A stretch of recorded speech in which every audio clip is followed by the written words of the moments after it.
পালায় বিয়া করতেছস সব ঠিকঠাক মানে তোরা দুই লাভ বার্ড আমার গাছে ওঠ মানে গাড়িতে ওঠ এরপর বাসায় চল কালকে আগামীকাল কেন আজকে বিয়ের কথা না বিয়া তো আজকে হওয়ার কথা ছিল কিন্তু যারে ফোন দিছিলাম সাক্ষীর বাচ্চাটা আজকে আসে নাই আরেকজনের ফোন দিছি ও কইতেছে দোস্ত আমি আজকে আসতে পারতেছি না আমি এই জন্য তোরা বলছিলাম ক্যাম্পাস থেকে একটা ধইরা নিয়ে ওর দিয়ে আজকে বিয়া করে দিই করে আর না ক্যাম্পাসে কাউকে ভুলেও জানানো যাবে না পুরো ক্যাম্পাস ছড়িয়ে যাবে আর তখন ফ্যামিলি সবাই জেনে যাবে ঠিক আছে তাড়াতাড়ি চল আসতেছি তাড়াতাড়ি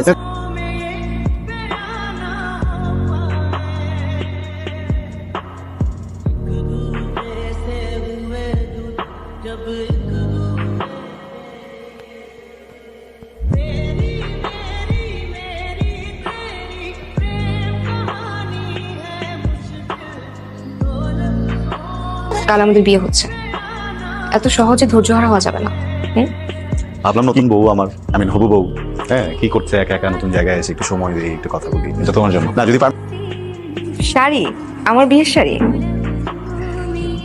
পালিয়ে বিয়ে করবো বলে ভাবিনি যে শাড়ির ব্যবস্থা করবে থ্যাংক ইউ ওয়েলকাম সৃষ্টিকর্তার কাছে চলে গেছে সে ভদ্রমহিলা আমার মা কি মনে হয় জানো এটা শুধু একটা শাড়ি না এটা মায়া আমার মা বিশ্বাস করো পুরো পৃথিবী অতটা দাম না এই একটা শাড়ির যত দাম তোমার মাথাকে যেভাবে আগলে রাখতেন আমি ঠিক সেভাবে তোমাকে আগলে রাখবো কখনো কষ্ট পেতে দিব না আমি সারা জীবন তোমার দায়িত্ব নিতে চাই কখনো কষ্ট পেতে দিব না কিন্তু বিয়ের পর তোমার মাথা খেতে খেতে পাগল বানিয়ে দিব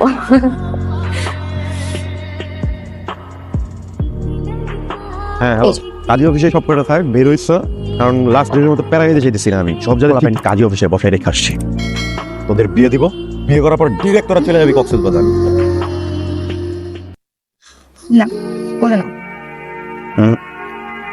কবুল বলে তারপরে করে নেব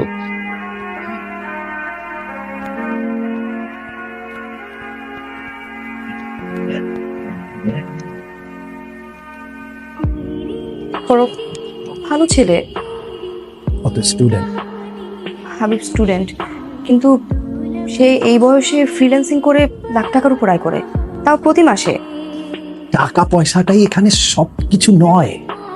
তুমি তো মাত্র ফাইন্যান্সিয়াল ইস্যুর কথা বললে আমি যে ছেলের সাথে তোমার বিয়ে ঠিক করেছি তাকে বিয়ে করলে আমার ব্যবসায় হেল্প হবে আর আমি কিন্তু চাইলেই বাঁকা পথে হাঁটতে পারতাম। তুমি বাসার থেকে পালিয়েছো 2 দিন, তোমাকে খুঁজে পেতে কিন্তু আমার খুব বেশি কষ্ট করতে হয়, কিন্তু তুমি তো আমার মেয়ে, তোর তো উচিত ছিল আমার কথা ভাবা।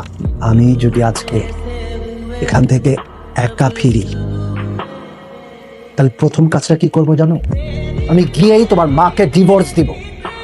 বাবা তুমি কিন্তু ব্ল্যাকমেল করছো, এটা ঠিক না।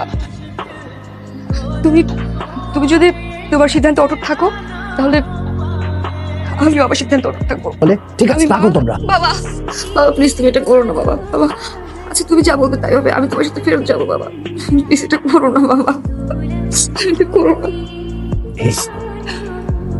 আমার এখন সুন্দরভাবে গিয়ে ওর থেকে বিদায় নিয়ে আসো। I'm sorry. এই নাও তোর মায়ের শাড়ি। আমাকে মাফ করে দিও। আমি আমি তোমাকে শেষবারের মতো জড়িয়ে ধরতে চাই। Please please. বিয়ে প্ল্যান করলা তুমি পালাবা, আমার বিয়ের দিন এসে আবার তুমি প্ল্যান করতেছো তুমি আমাকে ছেড়ে চলে যাবা। তোমাকে অনেক কিছু বলার আছে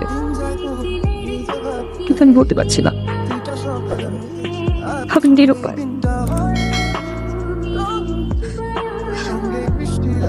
আমি শেষবারের মতো একটা চলে যাবো।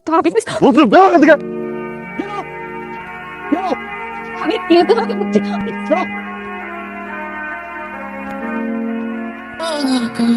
বুকে বিঁধে রক্ত ঝরে আজ হৃদয় তোমার নামে তাকে ফিরে। Please subscribe my YouTube channel, please. Hello hello Arman, আজকে আমাদের একটা স্পেশাল ডে, ম্যারেজ ডে। আমি এখানে 2 ঘন্টা যাবত বসে আছি।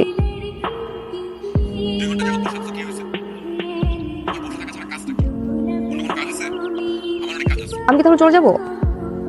হ্যালো হ্যালো,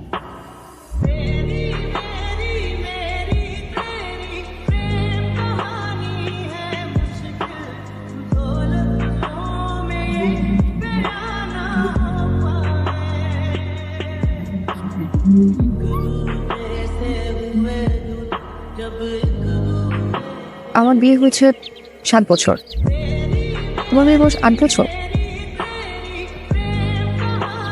আমার ভালোবাসা মিথ্যে ছিল। কিন্তু তুমি চলে গিয়েছিলে। অসমাপ্ত গল্পের খলনায়িকা আমি।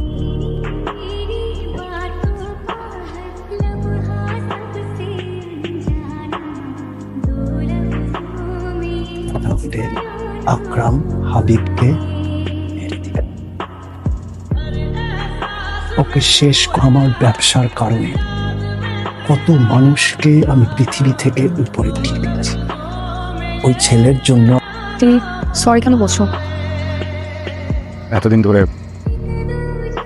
তোমাকে ঘৃণা করেছি তাই। ঘৃণা করেছো দেখি তো এত সুন্দর একটা সংসার বোঝাতে পেরেছ। কি সুন্দর একটা মেয়ে হয়েছে তোমার, মাশাআল্লাহ। ওরা আমাকে অনেক ভালোবাসে, অনেক। জানো, আমি তো প্রেমে থাকে ফিরে পুরো দেখা হয়ে গেছিলাম। ফ্রেন্ড ছিল, সান্ত্বনা দিতে আসলো। তখনই আমি আর সুযোগটা মিস করিনি। ও কাঁধ বাড়িয়ে দিল, আমি সাথে মাথা রেখে দিলাম। ও তোমাকে একটা মিথ্যা বলেছে। রাখছিলাম ওর বয়স 6। বিয়ে হওয়ার পরপরই আমরা ডিসাইড করি ভেবে নিব এখন সোনার আমাদের জীবনে আসো। বাহ, তোমাদের দেখে খুব ভালো লাগছে। আমার তুমি হাজবেন্ড কেমন? আমাকে খুব ভালোবাসে। কেয়ার। তোমার চোখ দেখে বোঝা যায়। বাহ, তুমি তোমার মেয়েকে খুব সুন্দর সময় দিচ্ছ, আর তোমার ওয়াইফ জব করছে, ভালো লাগছে দেখে। আচ্ছা, তোমার ওয়াইফ কি আমাদের কথা বলোনি? জানবে না কেন? তোমার দেয়া দুঃখে মলম দেওয়ার জন্যই তো এসেছিল।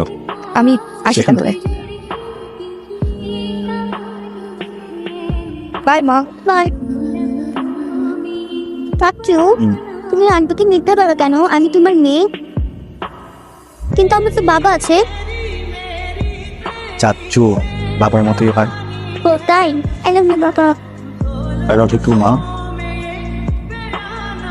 আকাশুরে লিখেছিলাম নাম, আজ সেই নাম ভিজে বৃষ্টিতে মুছে যায়নি শব্দ।